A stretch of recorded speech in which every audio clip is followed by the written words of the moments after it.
자, 몇 장에서 나눴죠? 12장에서 13장부터는 유월절 전날 있었던 사건이다.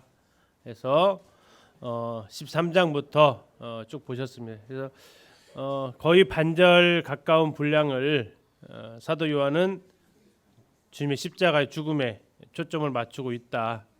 그리고 우리가 요한복음 읽을 때는 거기에 초점을 맞추게 되고, 그렇게 죽으신 분이 누구시냐? 하나님의 아들이셨다. 그리고 그것을 7개의 표적을 통해서, 7명의 증인을 통해서, 7번의 본인의 진술을 통해서 우리는 확인할 수 있었습니다. 그래서 요한복음 읽으면서 우리는 예수 그리스도가 하나님의 아들이심을 발견하게 되고, 그분을 믿음을 통해서 우리가 영생을 얻게 되었습니다. 자, 이 놀랍고 영원한 복음이, 하나님께서 계획하신 이 복음이, 예수 그리스도를 통해서 실행되어진 그 복음이, 성령을 통해서 증거되어진 그 복음이 놀랍게도 위조가 됩니다. 여러분, 위조 집회 보신 적 있어요? 위조 집회 보신 적 있어요? 예, 몇 퍼센트 똑같아요? 80%면 위조 집회가 아니고 그냥 복사본이고요. 예, 99% 이상 똑같습니다. 웬만한 사람은 발견해내지 못할 정도로 비슷합니다. 그냥 여러분들 주일학교 때 복사해서 쓰는 칼라 복사해가지고 쓰는 것은 위조라고 안 하죠. 그건 이제 복사라고 합니다. 위조되었다는 얘기는 거의 구별해내기 쉽지 않습니다. 평범한 사람들은 현혹됩니다. 지금 이제 다루려고 하는 복음이 바로 갈라디아에서 나와 있는 그런 다른 복음입니다. 다른 복음. 갈라디아서 하면 떠오르는 거 뭐 있으세요? 갈라디아서 거짓 교사. 예, 또요. 하갈과 지난주에 들으셨죠? 지난주 들은 거 이해 잘 가셨어요? 좋네요. 우리 아들들 가면서 물어봤더니 잘 모르겠다고 하던데. 예. 또 뭐 떠오르세요? 아마 제일 유명한 성령의 열매가 제일 많이 알려지지 않았을까 싶고요. 또 유명한 구절 한 구절 있죠. 2장 20절. 내가 그리스도와 함께 십자가에 못 박혔나니. 근데 그 말이 왜 나왔나라는 거죠. 그 말의 배경이 뭐냐라는 겁니다. 자, 우리 갈라디아서를 가리켜서 한마디로 표현하면 이렇답니다. 그리스도인의 자유에 관한 헌장. 그리스도인의 자유입니다. 갈라디아서는 자유. 그래서 혹자는 이렇게 농담을 합니다. 부부가 갈라서면 자유롭다. 이해가 안 가시죠? 결혼하는데 자유로운데. 신혼부부가 읽으면 안 되는 책이라고 그러죠. 갈라디아서. 갈라진다라는 뜻인데 잠에서 깨시라고. 자, 이 갈라디아서를 자유에 관한 헌장이다라고 얘기하면 자유의 반대말은 뭡니까? 구속이죠. 구속 또는 억압. 그럼 뭐에 대해서 자유, 뭐에 대해서 억압일까요? 죄에 의한, 율법에 의한. 좀 더 분명하게 하면 율법에 의한. 그런데 한편으로 율법에서도 특정한 한 단어를 이 갈라디아서는 하고 있습니다. 그것이 뭐예요? 할례입니다. 할례.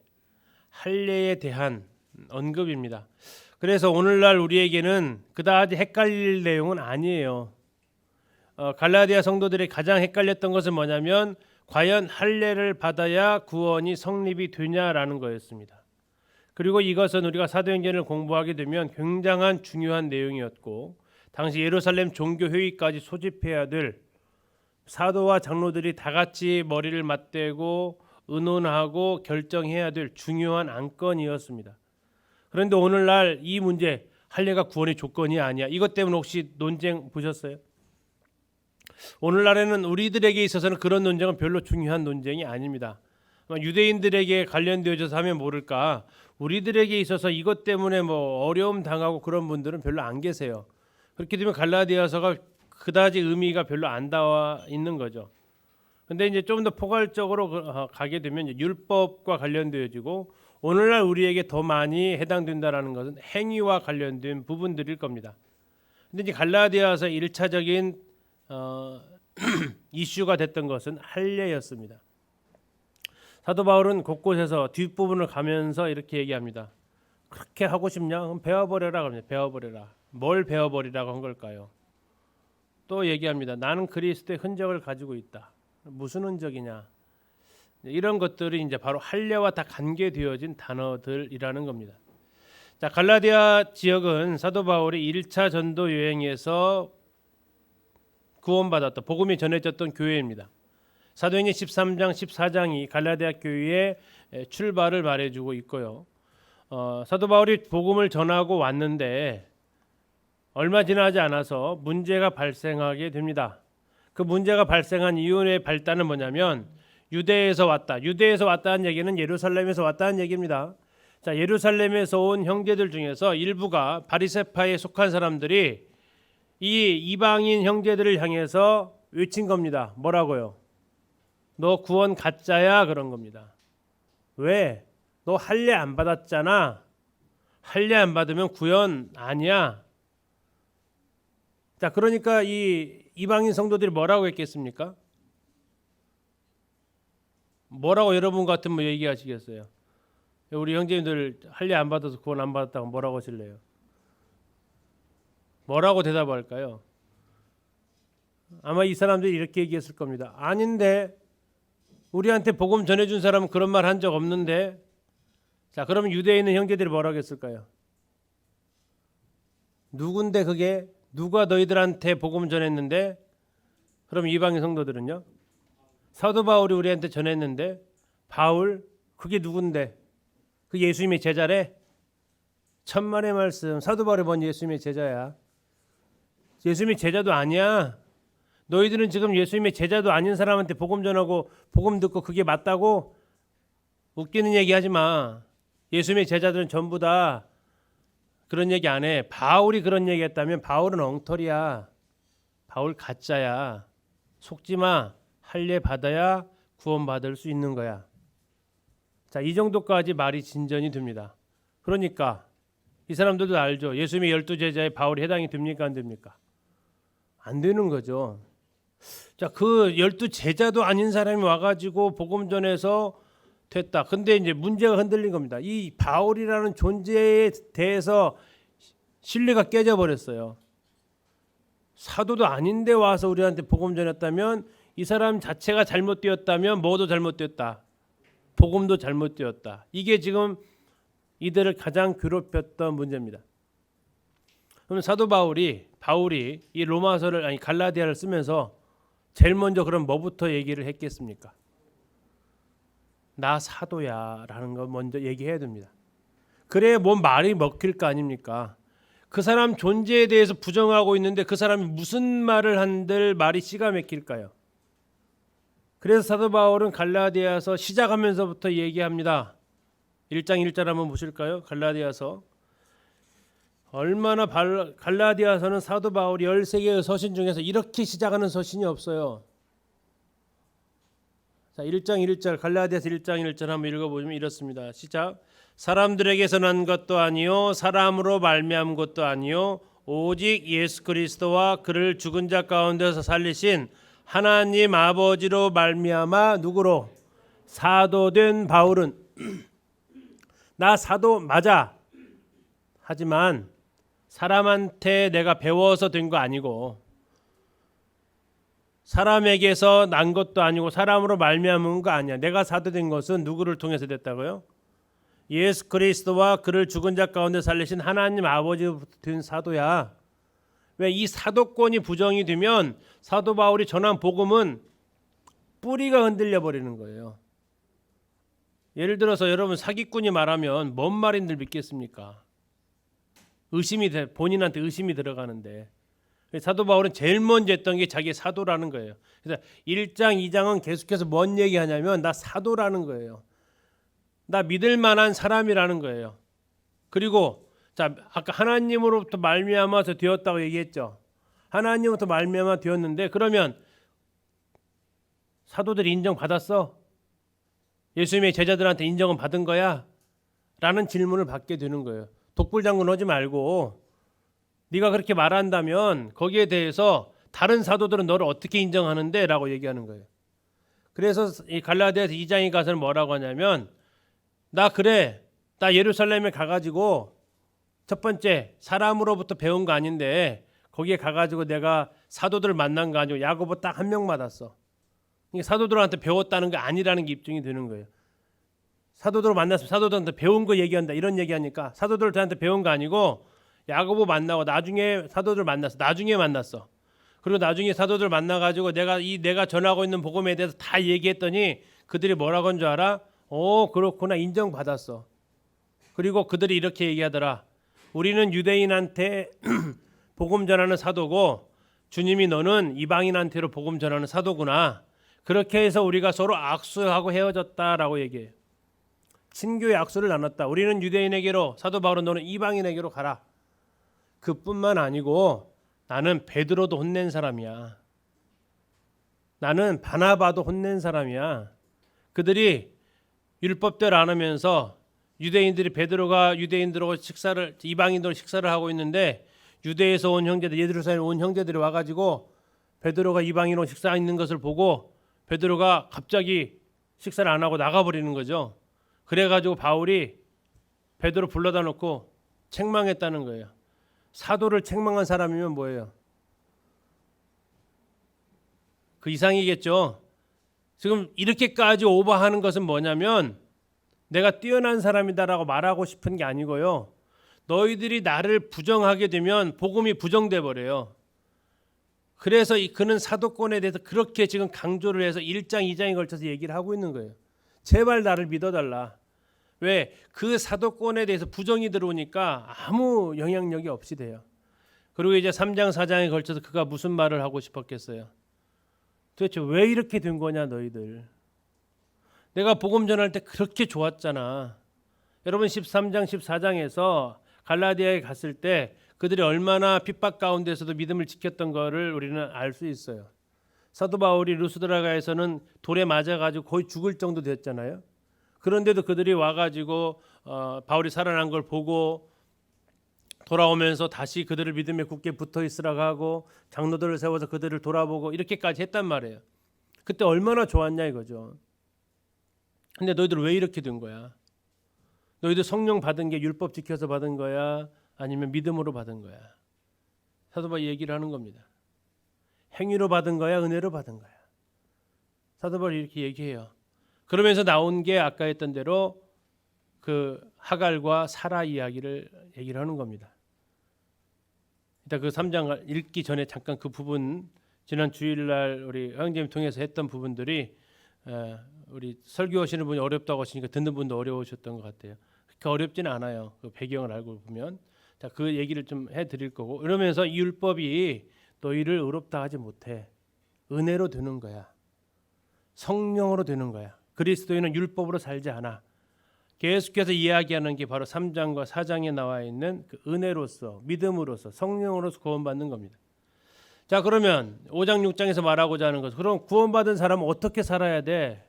율법 아니야? 율법 아니야? 어떻게 살아야 돼? 어떻게 살아야 돼요? 성령으로 사는 거야. 구원받은 사람 안에는 하나님 성령이 거하게 하셔서 그 성령으로 사는 거지 율법에 의해서 사는 게 아니야 라고 얘기합니다. 그럼 성령으로 사는 게 뭐야? 성령으로 산다라는 것은 그 열매를 보면 알 수 있어. 예수님께서 말씀하셨죠. 나무는 뭘 통해서 알 수 있어요? 열매 통해서 알 수 있잖아요. 성령의 열매가 9가지가 나오는데 그 열매에 맺히는 것을 보면 그게 성령님께서 하시는 일들이라는 거죠. 자, 그러면서 또 그러면 성령으로 따라 살면 죄 안 짓냐? 죄 지을 수 있다. 자, 그럴 때 어떻게 해야 되는지도 얘기해 주고요. 그리고 또 마무리하면서 또 높아하심에 사도 바울은 또 한 번 야, 너희들은 할례를 행한 사람은 할례를 받은 사람은 자신 남자들 이게 포경 수술이죠. 쉽게 얘기하면 현대판으로 얘기하면 그 사람은 몸의 흔적을 가지고 있어요. 육체의 흔적을 베어버린 흔적을 가지고 있다고요. 그런데 사도 바울은 얘기합니다. 그래? 그들은 그 생식기의 흔적을 가지고 있다고? 나는 내 몸의 흔적을 가지고 있어. 나는 이 복음을 전하다 내 몸 곳곳이 매맞고 피 흘렸던 그 상처들, 그 흔적이 내가 가지고 있는 흔적이야. 더 이상 이 문제로 좀 힘들게 하지 말아줬으면 좋겠어 하면서 마무리 짓고 있는 게 갈라디아서입니다. 갈라디아서는 사도 바울이 사도권을 부정받았을 때 썼던 두 권의 편지 중에 한 권입니다. 사도 바울이 사도권을 부정했던 데가 바로 이 갈라디아 지역이고요. 또 한 군데가 고린도 지역이었죠. 그래서 고린도 후서에서도 사도 바울은 이 사도권에 대해서 강력하게 주장합니다. 뭐 자기 자랑이야. 자기 자랑 아니고요. 이게 부정이 되어지는 그 순간 그가 하는 모든 말은 전부 다 무의미한 얘기가 되어버려요. 그래서 그는 강력하게 사도권을 주장하게 되는 두 서신 중에 하나의 서신이고요. 그래서 1장, 2장 그 사도권에 대한 주장입니다. 그리고 3장, 4장은 너희가 어떻게 성령을 받고 어떻게 구원을 받았는지 거기에 대한 선언이고 5장, 6장은 어떻게 살 것인지에 대한 내용이 전개가 되어집니다. 자, 갈라디아에서 대략 여러분들이 좀 감을 좀 잡으셨으면 좋겠고요. 이 갈라디아서는 사도 바울이 직접 쓴 서신 중에 거의 유일한 서신으로 이야기하고 있습니다. 6장 11절에서 자기가 직접 썼다고 이렇게 이야기를 언급을 하고 있죠. 6장 11절 잠시 좀 찾아보시면요. 이렇게 이야기합니다. 뭐 졸리지 않게 같이 한번 읽어보실까요? 시작. 내 손으로 너희에게 이렇게 큰 글자로 쓴 것을 봐라. 자, 1장에서 나와 있는 대로 누구랑 같이 쓰지 않았다고 사도 바울 혼자 이름만 언급하고 있습니다. 보통 서신들은 그렇지 않거든요. 이 사도 바울이 갈라디아서를 썼는데 첫 번째 쓴 서신으로 보통 알려지고 있습니다. 1차 전도 여행에서 첫 번째 한 권이라고 그랬죠. 자기가 큰 글자로 썼다. 이건 두 가지입니다. 첫 번째는 강조한다는 얘기입니다. 그만큼 중요하다는 얘기고 또 하나는 지금의 자기의 그 눈 상태가 그렇게 좋지 않은 작게 쓰면 안 보이니까 크게 썼다라고. 이게 어쩌면 육체의 흔적을 지금 가지고 있었던 거고 사도 바울은 갈라디아를 도착했을 때 그의 건강 상태가 좋지 않았습니다. 근데 갈라디아에서 읽으실 때 그 찾으시는 거예요. 갈라디아 갔는데 거의 상태가 환자 가까운 상태였습니다. 그러면 뭐 저런 사람이 복음을 전해 그러면 우리도 복음 믿었다가 저렇게 들어가고 이런 생각 들 수 있잖아요. 근데 그 갈라디아서는 그렇게 생각 안 했어요. 오히려 더 많이 도와주고 하려는 마음 가지고 있었단 말이에요. 자, 이 기록연대 이것은 뭐 읽어보시면 알겠고요. 이제 주제가 얘기합니다. 첫 번째가 바로 사도권의 정당성입니다. 아까 이거 말씀드렸었는데 왜 이게 중요한지요. 다음에 복음의 정당성입니다. 자기가 전한 복음 이외에는 전부 다 다른 복음이다. 천사가 와서 무슨 말 하더라도 그것도 저주받을 일이다 라고 얘기합니다. 오직 믿음으로만 구원받을 수 있다. 성도는 율법에서 자유하다. 성령에 의해서만 그는 살아갈 수 있다라는 겁니다. 갈라디아서 주제를 크게 세 가지로 하면 첫 번째, 믿음을 통해서만 의롭다함을 받을 수 있다. 그래서 나온 게 갈라디아서 2장 20절부터 2장에서 나와 있는 후반전에 나와 있는 사도권을 변호한 이후에 나와 있는 선언입니다. 성도는 율법으로 살지 않습니다. 십계명으로 살지 않습니다. 성령에 의해서 삽니다. 이 로마서에 다시 얘기하는데 그러면 십계명 율법은 의미 없는 거냐? 그렇지 않습니다. 성령으로 살지만 율법을 통해서 우리는 이것은 하나님이 싫어한다라는 것을 하나님 말씀과 같이 가죠. 그래서 우리가 삶의 원천은 율법이 아닙니다. 성령을 통해서 살아갑니다. 그렇게 사는 사람들이 맺는 열매가 성령의 열매입니다. 자, 이 갈라디아서의 특징 대필하지 않았다. 자기가 직접 썼다. 자전적이다. 다음에 자유라는 단어가 핵심 단어다. 자유 헌장이라고 그랬죠. 자, 바번을 보시면요. 바번. 참 재밌어요, 표현이. 로마서는 바울의 머리에서 나왔다. 논리적이라는 얘기입니다. 그죠? 갈라디아서는 어디서 나왔다고요? 가슴에서 나왔대요. 그래서 굉장히 충동적이다. 격정적입니다. 거의 1장 읽으면 싸우자는 얘기예요. 전투적 서신이라고 얘기합니다. 뭔 편지를 이렇게 쓸까 할 정도입니다. 읽는 사람이 당황스러울 정도로. 첫 번째는 막 저주라는 얘기 나왔다가 막 자기 자랑하는 것 같았다가 막 이렇게 나와요. 1장, 2장 보면 조금 흥분한 듯한 느낌을 받습니다. 그리고 여러분들 그걸 받아야 정상적으로 읽으신 거예요. 그 느낌을 받으셔야 돼요. 사도 바울이 쓴 편지를 느낌을 받아야 돼요. 아주 강하고 단호하게 씁니다. 칭찬하지도 않아요. 뭐 칭찬할 것도 없지만 칭찬하지도 않아요. 아주 처음부터 막 몰아붙입니다. 자, 이렇게 되어져 있고요. 뭐 율법과 은혜는 비교하는 걸 좀 보시면 되겠고, 자, 이제 직접 한번 읽어 보겠는데요. 뭐 1장과 2장, 그것은 이제 우리 교재를 보시면 1장은 사도권이고 2장은 복음의 권위 나와 있습니다. 다음에 3장은 율법, 4장은 은혜, 어떻게 우리가 구원받았는지, 그리고 그런 삶은 어떻게 살아가는지가 5장, 6장으로 되어져 있는데요. 자, 먼저 오늘 이제 1장과 2장을 한번 읽어 보도록 하겠습니다. 앞에서 말씀드린 대로 2장 초반절까지가 사도권을 주장합니다. 이것은 자기 자랑 아닙니다. 사도권이 부정되는 그 순간부터 복음은 자연스럽게 부정됩니다. 그 사람을 믿지 않으면 그 사람이 하는 말은 절대 못 믿는 게 됩니다. 자기가 어떻게 사도가 되었는지에 대해서 태어났을 때부터 이야기를 쭉 하고 예수님 만난 이야기까지 1장 11절부터 24절까지 쭉 이야기를 합니다. 나 유대교회에서 있었고 교회 핍박했던 사람이고, 그러다 다메섹 가다가 예수님 만났고, 예수님 만난 뒤로 혈육하고 의논도 하지 않았고, 사도들도 만나지 않고 아라비아에 가서 3년간 있으면서 하나님으로 직접적으로 이 복음에 대해서 내가 배웠다, 들었다. 그리고 3년 후에 아라비아에서 사역을 끝난 후에 게바를 만나려고 갔는데 아무도 보지 못하고 야고보만 봤다. 다시 말하면 사도들한테 배울 시간도 없었다. 그리고 나중에 이걸 가지고 고향에 가서 복음을 전했는데 사람들이 와, 저 예수님 핍박하던 사람 예수님 전하네 하면서 하나님 앞에 영광을 돌리더라. 그리고 나서 사도권 얘기하고 나서 2장에 가서 14년 후에 내가 다시 예루살렘에 갔다. 그때 이제 문제를 등장합니다. 할례라는 단어를 드디어 가지고 옵니다. 그때 디도를 데리고 갔는데 디도가 할례 받지 않았다. 일부러 할례 받지 않게 했다. 그러면서 이때 베드로와 야고보와 요한과의 만남이 있었던 일들을 얘기합니다. 그들을 만나가지고 내가 지금 이방인들한테 복음을 이렇게 전한다고 쭉 설명을 했다. 아주 자세하게. 그 이야기를 들었더니 그들이 하나의 논박을 하지 않고 하나의 반박도 하지 않고 그들은 우리에게 친교의 악수를 했다. 무슨 악수의 내용이냐 잠시 가서 보시면 빨리 가니까 막 넘어갈 수 있으니까 2장으로 가셔서 그들이 악수한 내용이 이렇습니다. 2장 9절입니다. 2장 9절. 또 기둥같이 여기는 야고보와 게바와 요한, 게바는 베드로죠. 내게 주신 은혜를 알므로 나와 바나바에게 뭐 했다고요? 친교의 악수를 했다. 잘해보자라는 겁니다. 뭘 잘해보냐? 우리는 누구에게로? 이방인에게로, 그들은 할례자에게로 가게 하려 합니다. 예, 아주 잘 헤어졌다는, 복음에 대해서 사도들과 논쟁한 적 없다라는 얘기예요. 너희들이 충분히 신뢰할 만하다는 얘기입니다. 그리고 이제 아까 말씀드렸던 대로 2장 11절부터는 게바와 있었던 안디옥에서 사건, 이방인 음식 먹다가 게바가 의식함으로 책망까지 했다. 왜? 믿음으로 의롭게 되는 거지 율법으로 의롭게 되는 것이 아니기 때문이다.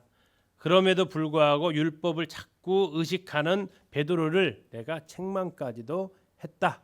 이게 1장과 2장. 결국 이 두 장을 통해서 사도 바울의 사도권과 복음에 대해서 언급을 하고 있는 것입니다. 자, 그럼 1장과 2장을 같이 한번 읽도록 하겠습니다. 갈라디아서 1장 2장입니다. 3장 보시겠습니다. 자, 3장에서 말하고자 하는 것은 너희들이 성령을 받은 것이 믿음으로 받은 것이냐 율법으로 받은 것이냐 얘기합니다. 뭘로 받습니까? 네, 믿음으로 받죠.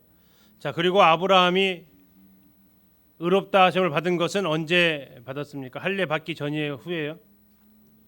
할례 받기 전입니다. 15장에서 그가 의롭다 하심을 받았고 할례 받은 건 17장에서 받기 때문에 네가 의롭다 하심을 받는 건 아브라함의 자손이 되는 거하고 할례 받는 것은 관계가 전혀 없다라는 겁니다. 또 하나, 할례도 관계없지만 율법도 마찬가지다. 아브라함이 먼저예요, 모세가 먼저예요? 아브라함이 먼저죠. 율법은 430년 후에 생겨난 거는데 그 율법이 아브라함에게 준 그 약속을 깰 수 없다라는 겁니다. 그러면 율법이 하는 것은 뭐냐? 율법은 바로 그리스도께로 인도하는 페다고지, 가정교사입니다. 여기 초등교사라는데 제가 직업이 초등교사이기 때문에 별로 유쾌하지 않습니다. 여기 나온 초등교사가 아니고 가정교사가 맞습니다. 이때는 초등교사가 없었던 때인데 가정교사죠. 가정교사. 집에서 그 자녀들을 키우는 주인이 돈 주고 자녀를 키워달라고. 그때는 이제 그 교육권이 누구한테 있어요? 그 가정교사한테 있어요. 그래서 때로는 숙제도 주고 때로는 벌도 주고 권한이 있어요. 그런데 신분상으로는 누가 높아요? 가정교사가 높지 않고 그 자녀가 더 높은 거예요. 그런데 그럼 가정교사가 있는 목적이 뭐예요? 그 사람이 잘 성장하게끔 하기 위한 것이란 얘기예요. 그래서 율법은 바로 그러한 가정교사 역할을 하는 거지 신분이 그렇게 높은 게 아니다라는 얘기합니다. 그러면 4장에서 이제 얘기합니다. 다시 어떻게 그 초등학문으로 돌아가려고 하냐? 다시 말하면 어떻게 다시 율법으로 돌아가려고 하냐? 내가 너희들을 낳을 때 참 해산의 수고를 했는데 너희 속에 그리스도의 형상이 이룰 때 또 해산의 수고를 해야 될 것 같다. 그러면서 나온 게 그 하갈과 사라의 비유가 나오는데요. 지난번에 이제 이 장면을 아마 간단하게 좀 보셨을 텐데, 자 여기서 이제 아마 그때 형제님도 헷갈리셨다는 것이 바로 이 예루살렘이라는 의미입니다. 다른 건 뭐 헷갈릴 게 없어요. 이 하갈이 시내산만 언급했으면 헷갈릴 게 없어요. 시내산 하면 율법이 주어진 장소죠. 근데 왜 예루살렘이라고 하면서 예루살렘을 둘로 나눴단 말이에요. 하나는 이 땅의 예루살렘은 하갈에게 속해 있다 그러고 하늘의 예루살렘은 사라한테 속해 있다는 얘기예요. 그럼 이 왜 예루살렘의 차이를 했냐? 이 갈라디아서의 배경을 이해하게 되면 이거 풀릴 수 있다고요. 갈라디아 성도들을 헷갈리게 했던 사람이 어디서 온 사람들이에요? 어디서 온 사람들이냐고요? 하늘에서 온 사람이에요? 땅에서 온 사람이에요? 땅에 어디요? 땅에 있는 예루살렘에서 온 사람들이라고요. 유대에서 왔다는 얘기는 예루살렘의 또 하나의 특징은 뭐예요? 예루살렘 오면 뭐예요? 두 글자로 성전이에요. 성전. 성전은 뭐예요? 율법이 실행된 곳이에요. 율법이 실행된 곳. 그리고 그 성전은 율법에 의해서 제사를 드려진 곳이에요. 그러면서 하갈은 율법과 관련되어져 있다라는 얘기예요. 옛 언약이라는 얘기입니다. 그런데 하늘에 있는 예루살렘은요, 새 언약이라는 얘기예요. 그래서 그 차이가 있습니다. 그래서 나머지는 여러분들이 크게 헷갈리고 그 다음에 나와 있는 문장 자체가 약간 헷갈리게 하는데요. 3장 4장 27절입니다. 4장 27절. 기록된 바 잉태하지 못한 자의 즐거워하라. 산고를 모르는 자의 소리질러 외치라. 홀로 사는 자의 자녀가 남편 있는 자의 자녀보다 많음이라 하였으니, 이게 무슨 말은 이게 좀 헷갈리는 부분인데, 자 잉태하지 못한 자가 누구예요? 사라예요, 하갈이에요? 사라였다고요. 산고를 모르는 자 누구였어요? 이것도 사라였다고요. 홀로 사는 자, 남편 빼앗긴 여자가 누구였어요? 다 사라였다고요. 그러니까 앞에 있는 건 전부 다 사라예요. 이게 사라가 지금 즐거워라는 얘기예요, 하갈이 즐거워라는 얘기예요? 사라 보고 즐거워하라는 얘기예요. 잉태하지 못한 자야 즐거워하라. 상고하지 못한 자야 소리질러 외쳐라. 왜? 홀로 사는 자, 너의 자녀가, 사라의 자녀가, 남편 있는 자, 남편 빼앗은 여자, 남편인 주인인 척했던 여자 하갈, 그 여자보다 많다. 다시 말하면 은혜의 자녀들이 율법의 자녀보다 더 많다라고 지금 얘기하는 거예요. 아브라함에 하셨던 약속이죠. 너의 자손이 뭐처럼 된다? 하늘의 별처럼 땅의 모래처럼 될 것이다 라고 했던 그것을 다시 얘기를 하는 겁니다. 그러니까 율법에 의해서 의롭다함을 받는 게 아니고 하갈과 사갈을 보더라도 은혜로 받는다. 그러면서 이 두 여인을 지금 빗대서 얘기를 한 겁니다. 그래서 그 부분을 좀 구분하시면 되겠습니다. 자, 5장 그러면서 5장 1절에서 너희를 자유롭게 했으니까 종의 맹을 매지 말라고 하죠. 3장 4장 읽겠습니다. 5장 6장은요. 그러면 그렇게 구원받은 사람이 어떻게 사느냐? 성령으로 삽니다. 성령으로. 그래서 육체로 거두는 열매와 성령으로 거두는 열매에 대해서 이야기를 하게 되는데요. 이 할례에 대해서 계속 이야기를 하는데 사도 바울 단호한 표현이 5장 12절이에요. 5장 12절 보시면 너희를 어지럽게 하는 자들은 스스로 베어버리기를 원하노라. 베어버린다. 뭘 베어버리냐? 바로 할례와 관련된 이 표현이다라는 겁니다. 사도 바울은 할례만 전하지 않았으면 자기는 어려움이 없었다. 그럼에도 불구하고 자기가 할례를 전할 수 없었던 것은 그것은 율법이다 라는 것들을 얘기를 하면서 성령 열매를 거둘 것을 얘기합니다. 성령 열매가 몇 가지예요? 9가지면 복수예요, 단수예요? 영어 표현으로 보면 fruit are요, fruit is예요. 9가지면 fruit a로 나와 있잖아요, 복수. 그런데 영어 성경 보면 fruit is로 나와 있습니다. 성령 열매는 9가지가 하나예요.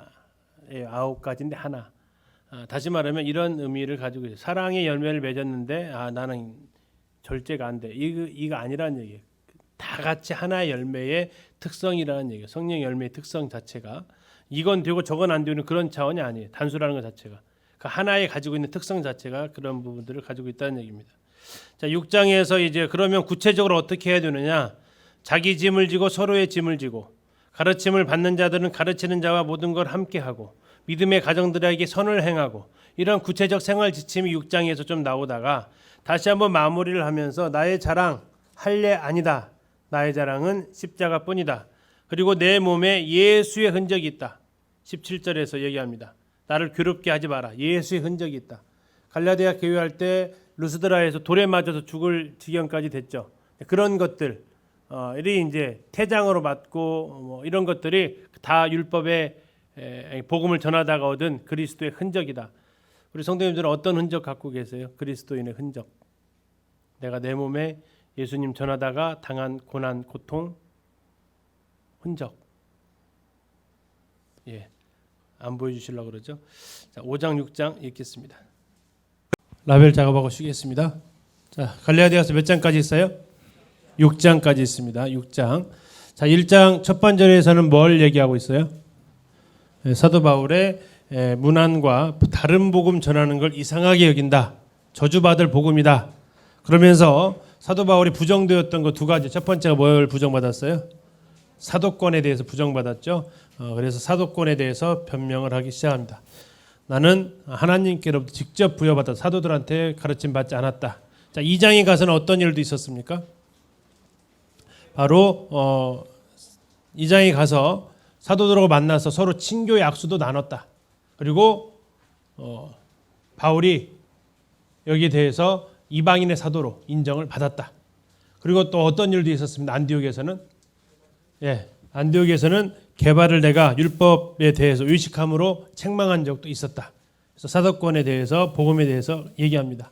자, 3장과 4장 율법과 은혜에 대해서 이야기를 하고 있는데 3장에서는 바로 성령을 너희들이 어떻게 받았냐라는 겁니다.